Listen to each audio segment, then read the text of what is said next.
Host होने के लिए किसी की एग्जिस्टेंस के बारे में पता होना चाहिए. This was my very first time on Splitsvilla. We all agree to that? Yes. Did I know anybody before this show? No. Did I know you, Niharika? Not at all, babe. मुझे भी आप नहीं पता थी. Great, good for you. You're questioning a host of a show. Make sure आपके पास उतने evidence हैं. Make sure you have concrete validation of what you just said. Right, Niharika? मुझे अच्छे से याद नहीं. अगर आप ये blame कर रहे हो तो मुझे कहाँ लगा? That's a blame. हाँ, that's a blame. So आप लोग, now that you're famous, within 3 months of span, I've been here 15 years. I've seen the highs and the lows. तो जब आप किसी के लिए कुछ बोलते हो, make sure it has repercussions. Ma'am, I'm not talking to you right now. I'm just saying in a general way. क्या बात कर रही है? साफ फालतू की. 3 महीने में फेम मिला है क्या मेरे को? ऐसे होने के लिए किसी की existence. Nia has been in industry since 2012. Who is Niharika? Lol. Niharika, who are you? I don't even know you. It's only because of Nia that I searched for you. Otherwise, no one knows you. It's only because of Nia that you got a little bit of footage. Otherwise, you don't have the standing to even be associated with Nia.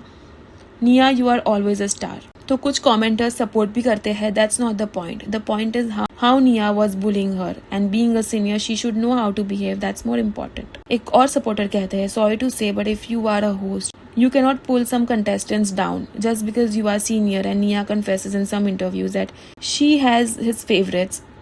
Gullu Pagloos. Niharika should take a stand for herself. And by the way, whole conversation has been started by Nia and Niharika just replied. एक और comment support में कहता है, if someone don't watch TV, then how they will get to know about Nia Sharma? She have done several TV shows, but someone who is not into TV that much cannot know who she is. Comment कहता है, of course we didn't know Niharika before Splitsvilla. All these people become famous after Splitsvilla except Gullu and Yogesh. Niharika is the only contestant in Splitsvilla who came with 2 million followers as compared to her fellow contestants. So yes, she has that audacity to speak this to Nia. What wrong did she say? She only meant that within 3 months Niharika became very popular. Most of us didn't even know who Niharika was until she participated in Splitsvilla. And from there she received a lot of love from fans. That's all she meant. And there is nothing wrong or offensive in saying that. At the same time, Nia has been working in the industry for many years before Niharika. And that is also true. So both statements are correct in their own way. There is no need to feel bad or judge anyone over it. I respect Nia. She worked so well and really hard. But telling someone that they are just famous for 3 months is utterly disgusting, because how do you know how much hard work the person in front of you has done to reach the place where she is today? Hi guys, welcome back to the podcast. आज हम बात करेंगे निहारिका तिवारी के बारे में और Splitsvilla season 16 के finale में जो भी हंगामा हो रहा है उसके बारे में. So let's get started. तो इस साल का Splitsvilla was a massive hit और बहुत लोगों ने ये सीजन को पसंद किया है. एंड इस सीजन में जो बड़े बड़े नाम निकल के आ रहे हैं, that is of course Gullu and Kaira, the winner of this season. First runner up थे योगेश रावत एंड रूरू ठाकुर, और सेकंड रनर अप्स रहे the most talked about couple Saurabh Bedi and Niharika Tiwari. So this season was mix of everything, love, drama, betrayal, heated arguments, ऐसे arguments जो finale में भी हुए और वो भी होस्ट और कंटेस्टेंट के बीच में. तो आज हम बात करेंगे निहारिका तिवारी के बारे में. निहारिका छत्तीसगढ़ के एक छोटे से शहर गीदम से आती है और उनकी जो जर्नी है वो आज नहीं स्टार्ट हुई थी, वो ये 3 महीने में स्टार्ट नहीं हुई थी.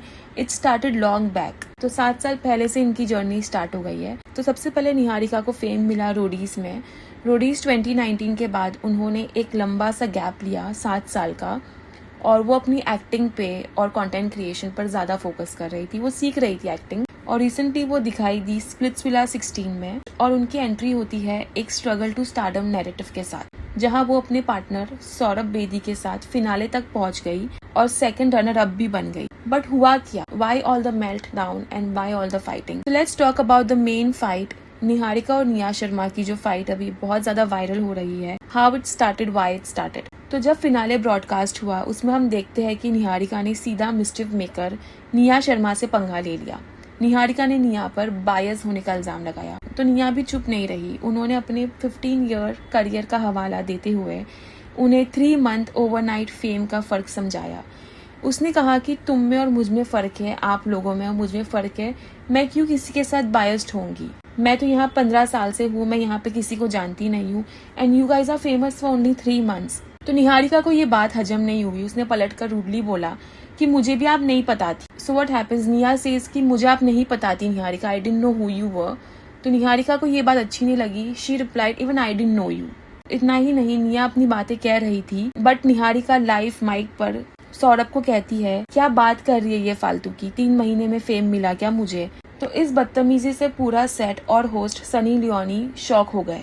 अच्छा, अगर हम बात करें the dynamic between Nia Sharma and Niharika, तो इनकी जो टेंशन है वो सिर्फ फिनाले तक लिमिटेड नहीं है, ये पूरा सीजन चली है। निहारिका का पर्सपेक्टिव हमेशा से ये था कि निया एज अ मिस्चिव मेकर बहुत बायस्ड है, खास करके विनर कुशाल तन्वर गुल्लू के लिए। निहारिका को लगता था कि निया उन्हें और बाकी कंटेस्टेंट्स को म्यूट कर देती है, उनको बात करने का मौका नहीं देती और फेवरेटिज्म दिखाती है।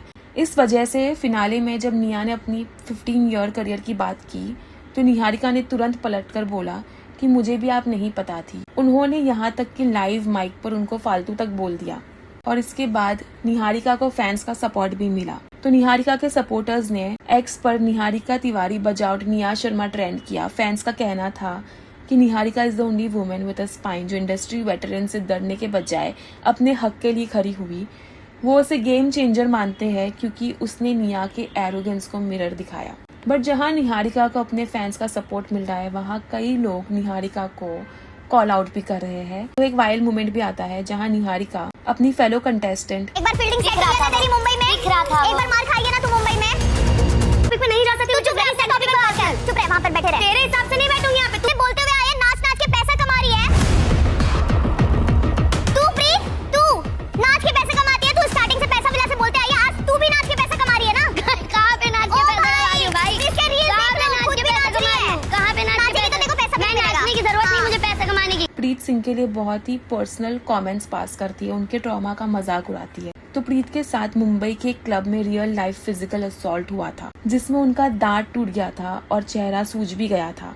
शो के अंदर ये जब आर्ग्यूमेंट होती है तो निहारिका इनसेंसिटिव होकर कहती है कि बहुत अच्छा हुआ तेरे साथ, कैसे लगा तुझे मार खा के। तो इस पर प्रीत ने इंस्टाग्राम पर एक इमोशनल स्टोरी भी डाली है कि लोगों को ड्रामा के लिए ह्यूमैनिटी नहीं खोनी चाहिए।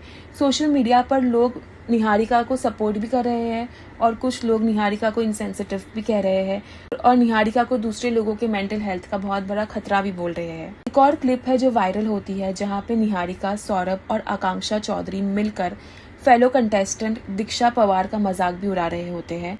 उन्होंने मजाक उड़ाया कि दीक्षा स्मेल्स, उनके हाइजीन के ऊपर मजाक उड़ाया, यहाँ तक ये भी कहा कि उसके जो अंडर आर्म्स है इट इज डार्क। और वो लोग यू कह रहे थे, डेरोगेटरी कमेंट्स पास कर रहे थे, गंदे फेसेस बना रहे थे, उसको मॉक कर रहे थे। And because of this public का आउटरीच भी बहुत मिल रहा है उन्हें। People are like this is 2026। ऐसी बैकवर्ड और मॉरली अनएक्सेप्टेबल बॉडी शेमिंग देखकर ऑडियंस को बहुत ही डिस्गस्टेड फील हुआ। रेडिट पे भी लोगों ने निहारिका की इमेज को पूरी तरह से क्रैश और प्रॉब्लमैटिक बताया है। First let's talk about Saurabh's past. Saurabh Bedi के बारे में ये कहा जा रहा है कि वो 9 साल से कोई अपूर्वा नाम की लड़की को डेट कर रहे थे, उनके साथ रिलेशनशिप में थे और इस शो पर आके उन्होंने उनको चीट किया और ये शो पे ये सिर्फ क्लाउड लेने के लिए आए हैं। और अगर बात करें निहारिका तिवारी के बारे में तो उनकी भी बहुत बड़ी ऑफ स्क्रीन कंट्रोवर्सी हुई है जो उनके गर्ल्स इमेज पर बहुत ही बड़ा सवाल खड़ा करती है। And that is the Afsha Khan scandal. Niharika से और वो JW जाकर 3 दिन एक लड़की के साथ जाकर रह रहा था, रात और दिन जिसके साथ उन्होंने सॉन्ग की शूट किया। 3 दिन मैं घर में बैठी थी, मुझे पता थी ये बात, लेकिन मैं कुछ कर नहीं पाई उस टाइम पर क्योंकि मैं 8 महीने प्रेग्नेंट थी और मैं बेड रेस्ट पर थी। उस टाइम पर मेरा बेड रेस्ट चल रहा था, मैं जा नहीं सकती थी, वरना अल्लाह गवाह मगरिब का टाइम है, मैं वो लड़की को भी मारती पकड़ के और जुबिन को भी मार खिलाती पुलिस से, क्योंकि उस टाइम पर मैं उसकी बीवी थी। मैंने कुछ भी नहीं किया, मैं 3 दिन तक बैठी थी चुपचाप घर में रोते हुए। उसके बाद भी मैंने जुबिन को फोन किया और मैंने बोला तुम क्या कर रहे हो। 3 दिन के बाद मैंने बोला तुम क्या कर रहे हो। हाँ, उसके पहला जब मुझे पता चला कि वो लड़की के साथ रूम में रह रहा है तब मैंने उसका सामान पैक किया, उसके दोस्तों को बोला कि इसको बोलो अपना सामान अब लेकर जाइए, अब मैं नहीं रखूंगी इसको अपने साथ, अब इसको बोलो लेकर जाए। तो 3 दिन तक ना जुबिन आया ना उसका कोई दोस्त आया सामान लेने के लिए और घर में सामान जुबिन का ऐसी डोर के पास पड़ा था घर के अंदर। 3 दिन बाद जुबिन चेकआउट करके आता है होटल से, ठीक है, होटल से 3 दिन बाद जुबिन चेकआउट करके आता है सामान लेने के लिए। और मतलब मैं उससे लड़ू नहीं। एक बात बताओ मुझे, कोई भी लड़की जिसका हस्बैंड या बॉयफ्रेंड जिसको पता चलेगा कि वो अब एक लड़की के साथ 3 दिन होटल में रहकर आ रहा है तो वो लड़की क्या करेगी? मुझे सिर्फ ये जवाब दो, वो क्या करेगी? वो लड़की क्या वो रोएगी नहीं, तमाशा नहीं करेगी, चिल्लाएगी नहीं, गालियां नहीं देगी, झगड़ा नहीं करेगी? क्या कौन नहीं करेगा ये बताओ मुझे। से और वो JW जाकर ये कहानी शुरू होती है famous TikTok couple Afsha Khan और जुबीन शाह, जिनको लोग जुनैद शाह के नाम से भी जानते हैं। So Zubeen Shah and Afsha Khan got married, और जब अफशा 8 महीने प्रेग्नेंट थी तब जुबीन एक म्यूजिक वीडियो शूट कर रहे थे, जहां उनके साथ निहारिका तिवारी और उनकी फ्रेंड दिव्या भी मौजूद थी। और ये जो म्यूजिक वीडियो थी इट वाज प्रोबेबली A-rated, वो एक एडल्ट कंटेंट की तरह थी, सेक्सुअलाइज्ड थी बहुत ज्यादा। अफशा ने ये रिवील किया था, पहले उन्होंने जुबीन को मना किया था कि वो ऐसी कोई भी म्यूजिक वीडियो करे, वो अलाउ नहीं कर रही थी। Still Zubeen was doing those kind of project. Afsha ने कुछ एलिगेशंस लगाए थे जुबीन के ऊपर, और ये एलिगेशंस थे कि शूट के दौरान जुबीन अपनी प्रेग्नेंट वाइफ अफशा को चीट कर रहे थे और निहारिका के साथ वो इन्वॉल्व हो गए थे। जब अफशा को इस बारे में पता चला, उन्होंने इन गर्ल्स को कन्फ्रंट किया, तो रिएक्शन दोनों ने बहुत ही ज्यादा वेग दिया। इतना शॉकिंग रिएक्शन था। निहारिका और उनकी फ्रेंड ने अलेजिडली कोई गिल्ट नहीं दिखाया, ये जानने के बावजूद भी कि जिनके साथ वो इन्वॉल्व्ड है उसकी बीवी 8 महीने प्रेग्नेंट है। अफशा का क्लेम है कि they were very cold towards her, और उसको कहते हैं इट्स नथिंग, और बस चिल करो, कुछ भी नहीं है, डजंट मीन एनीथिंग। तो लोगों का कहना ये है कि वो लोग इस बिट्रेयल को जस्टिफाई कर रहे थे जैसे ये कोई बड़ी बात नहीं है। और अफशा खान ने लाइव वीडियो में आकर पूरा खुलासा किया है, यहाँ तक कि उन्होंने कुरान पर हाथ रखकर कसम खाई है ताकि लोग उनका यकीन करें। अब मुस्लिम कल्चर में कुरान की कसम खाना is a very big thing. अगर किसी ने कुरान उठा के कसम खा लिया मतलब वो झूठ नहीं बोल रहा है। उन्होंने बताया कि निहारिका को पता था कि जुबीन मैरिड है और उनकी वाइफ प्रेग्नेंट है, फिर भी वो पीछे नहीं हटी। इस इंसिडेंट का रिजल्ट ये हुआ कि अफशा और जुबीन का डिवोर्स हो गया और अब अफशा अपनी बेटी को अकेले ही रेस कर रही है। तो रेडिट और सोशल मीडिया पे निहारिका की इमेज कुछ ऐसी है कि वो एक होम रैकर है, उसको होम रैकर बुलाया जाता है। उन्होंने एक हंसते खेलते परिवार को, एक प्रेग्नेंट औरत की तकलीफ की परवाह नहीं की। तो यही वजह है कि जब स्प्लिट्सविला में विमेन एम्पावरमेंट की बात होती है तो ऑडियंस को वो काफी फेक और हिपोक्रेट लगती है। और अगर रेडिट पर निहारिका और सौरभ की कनेक्शन की बात की जाए तो लोग उनके कनेक्शन को फेक और क्लाउड चेसिंग बोल रहे हैं। तो जैसे ऑलरेडी एक इनके रूमर चल ही रहा है कि वो 9 साल से दूसरी लड़की को डेट कर रहे थे, तो लोग ये भी कह रहे हैं कि उस लड़की को उन्होंने कन्विंस किया ये कह के कि ये सिर्फ करियर ग्रोथ के लिए है, इट्स जस्ट अ गेम। और लोगों का ये भी मानना है कि निहारिका को भी ये सब पता है, फिर भी वो एंगेजमेंट के लिए ये ड्रामा को ज्यादा कंटिन्यू कर रही है। But even after all this controversies Niharika के फैंस कम नहीं है। वो उन्हें एक अंडररेटेड परफॉर्मर मानते हैं जिसने सौरभ को पूरे सीजन अपने कंधे पर कैरी किया। उनकी ब्रीच टास्क की परफॉर्मेंस और उनका अपने फ्रेंड्स जैसे अस्मिता के लिए स्टैंड लेना, भले ही वो भाईचारा ग्रुप के अगेंस्ट हो, फैंस को बहुत पसंद आया। सपोर्टर्स का ये कहना है कि रियलिटी शोज में सब बदतमीजी होते हैं पर निहारिका एटलीस्ट फेक नहीं है। और काफी यूजर्स का ये भी मानना है कि निहारिका का गर्ल बॉस पर्सोना सिर्फ उनके पेड PR की वजह से है, असलियत में वो बहुत ही ज्यादा बदतमीज है। Nia's first time, Nia did not know about Niharika. Absolutely fair because Niharika wasn't that famous. That's just honest. Niharika saying to Nia कि मुझे भी नहीं पता था आप कौन थी. No babe, that's a lie. I don't think so. Nia Sharma has been in the industry ever since we were in school and dreaming of getting in the industry. You don't liking somebody doesn't mean you can diminish their accomplishes. And even if you, let's say hypothetically, just had no clue who Nia F. Sharma is, completely fine. There was no need for you to mention that. Because, as said, she is the host. You are not. It's Nia's first time. इतना ही नहीं, कशिश also took stand for Nia and said that everybody knew Nia, who Nia Sharma was. वो industry में 15 साल से है। जब हम school में जाते थे तब हम उन्हें देखते थे टीवी पे और हमारा सपना होता था कि हम भी टीवी पे जाए। So saying that you don't know Nia, it was very below the belt. It was not needed. उन्होंने ये भी कहा कि अगर कोई निहारिका को नहीं जानता है इट इज बिलीवेबल, बट अगर कोई ये कहे कि वो निया को नहीं जानता है it is unbelievable. What do you think? Are you following Splitsvilla 16? आपको क्या लगता है कौन डिजर्विंग था? Are you supporting Niharika Tiwari या आप निया शर्मा को सपोर्ट कर रहे हो? क्या निहारिका का फियरलेस एटीट्यूड उनको गेम चेंजर बनाता है या वो सिर्फ अटेंशन और फुटेज के लिए ये सब करती है? और do you think she is actually a mean girl? What do you think? Past में भी निहारिका ने बहुत ज्यादा प्रॉब्लमेटिक चीजें की है, जैसे कि मैंने आपको बताया the big scandal of Afsha Khan. इतना ही नहीं, उर्फी जावेद के साथ भी उनका एक पास्ट रहा है। उसके बारे में if you are interested I will talk in next podcast. मिलेंगे बहुत ही जल्द अगली पॉडकास्ट पे। See in the next. Bye.